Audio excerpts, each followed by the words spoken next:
All right, ladies and gentlemen, let's go ahead and start lesson 46, which is on simplifying expressions with square roots and higher order roots. So you guys have dealt with square roots plenty of times, but now today we are going to actually look those higher order roots, and those are going to be things like cube roots, which have a 3 there, and fourth roots. And so cube root is something that you would break down into three different parts, and a fourth root you break into fourth. We can also keep in mind that square roots can be written as exponents. So 1/2 is the same thing, and then cube roots would be written as 1/3, and fourth roots would be written as 1/4. Okay, so simplify each of these expressions. You will want to have your calculator handy for these because a lot of these we can do right into our calculator. All right, so let's go ahead and look at A. So the square root of 196, and we end up with 14. Okay, looking at B, the negative, notice, is outside of your square root. Oh, let's try that again. Negative is outside of your square root. There we go. And 64 is underneath. So your calculator is taking the square root of 64 first, and then it's making it negative. Okay, second square root of 1. Square root of 1 is 1. Okay, look, D is different. So then B. B had the square root outside, and D has the square root inside. So now let's put that square root inside of the calculator. The calculator comes back, it says non-real answers. Okay, so what that means is that we cannot take the square root of a negative number, okay? And it only works right now for square roots that we know. We don't know anything about cube roots or fourth roots, okay? So, all right. Then we look at E. E has a fraction inside, so I'm going to make sure that I put it in to parentheses, or you can put it in your fraction form. I know that you guys know how to do that, but I'm just going to leave it in parentheses like that. Okay, so it gives me a decimal, and I want my answer as a fraction because there's fraction in my problem. So remember, if we go to math, and notice number 1 says frac for fraction, it's going to take my answer and change it into a fraction of 3/4. So E, you do need to make it into a fraction. Don't leave it as the decimal. Okay, so now we see F and G have those cube roots. So we want to find those underneath our math menu. So if you hit the math button again, and notice if you go down to 4 or hit number 4, we have that cube root. Okay, so that's going to help us there. Keep in mind the next one says x and then the root sign. So we'll use that one a little bit later too. Okay, cube root. So 1738.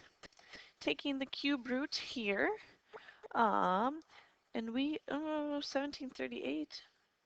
Just a moment. Okay, interesting. The book has 12 for this, when really it's not, because 12 cubed is actually 1728. So I wonder if that's a typo in the book, that they want 1728 underneath the root sign. Okay, so either 17 if you have 12, or if you have 12.02, either one of them are going to be fine. Okay, so cube root. So go back to that math menu in 4. Now that negative is underneath. Now remember, with a square root, it told us an error. With cube root, we actually see that it is possible. Okay, so let's look at that. In our D, we can't take the square root of something and get two negative numbers, okay? Because if we take -8 times -8, that gives us a positive 64. But in G, if we take -7 times -7 times -7, that's going to give us a negative 343. That is why we can take a negative with a cube root, but we can't with a square root. So that does not work. Okay, so let's go ahead and jump to the other column. Let me slide my calculator view over. Okay. So now in H, we see a fourth root. So same place that you saw the math. Just go ahead and look. We have that cube root. The next one says X root. Okay. So before we use that, we're going to hit 4. Now we're going to go into math. We're going to pick 5. Okay, see how that popped that 4 in place of that x? Okay, some of yours will leave the 4 down there and have x up there, but it's representing fourth root. So 16 or 163,000. We find that to be 20. Okay, now we have another negative, and that's underneath the fourth root. So remember, 4, math, go down to 5, or hit 5. Okay, pops that 4 in place there for us. So negative 16. Let's see if it works out for a 4.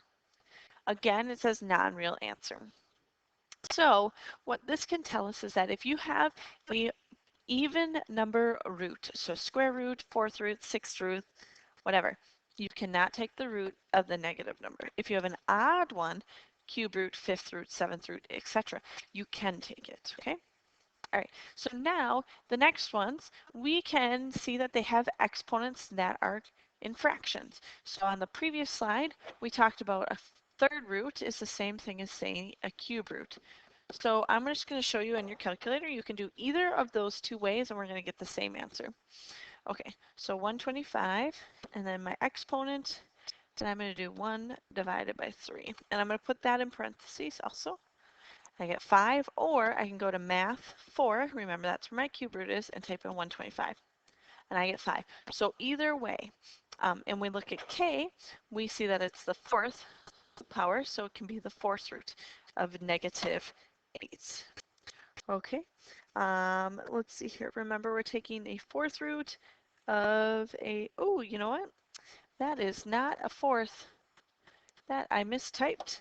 That should be a cubed. Okay, sorry about that little error there. Okay, so cube root, so we can either do negative 8 in parentheses.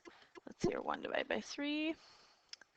Or you can do math 4, and then make sure that negative, make sure it's underneath the radical. We get negative 2 both ways. Okay, L and M are both fourth roots. So I'm going to use my math 5 and type in 81. Or I can do 81 to the 1/4. Both of them will get me 3. Okay, negative 160 or negative 625. Oops, not 624, 625 to the 1/4. And I get an error again because it's an even number underneath that radical. Okay, so we had a few errors here. Let's see here.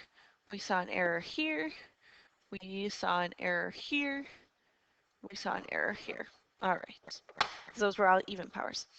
Then, last one. A sculpture in the shape of a cube has a volume of 1728 cubic feet. What's the side length of a block? So in the cube, all my sides are the same. Actually, let me change that color. All the sides are the same length in a cube. Okay, so if I call this C, C and C, volume will be C cubed. Okay, so I'm going to say C cubed is equal to 1728. I want to get C by itself. Okay, so just like squaring and square rooting undo each other, cube roots will undo cubing. Okay, so go ahead into our calculator. We're going to take the cube root. So remember math 4. Oops, I see I left up there. Math 4, 1728. Ooh, 12. All right, there you have it, ladies and gentlemen.